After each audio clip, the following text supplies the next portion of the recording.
আজ বকুল অমাবস্যা, মায়ের ভোগ রান্না চলছে। আজকে এই পৌষ মাসের এই অমাবস্যার এত মাহাত্ম্য কেন বকুল বলা হয়?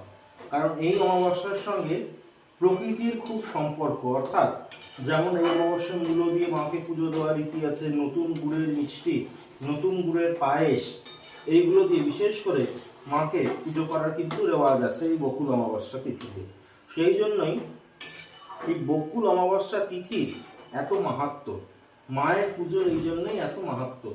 আর কি বলবো না, এই অমাবস্যায় যারা যারা চাইছে নিজেদের জীবনে ভাগ্যোন্নতি করতে, অবশ্যই দুটো মূলো দিয়ে মাকে পুজো দাও এবং তার সঙ্গে অবশ্যই 107টা জবা ফুলের মালা মাকে উৎসর্গ করো।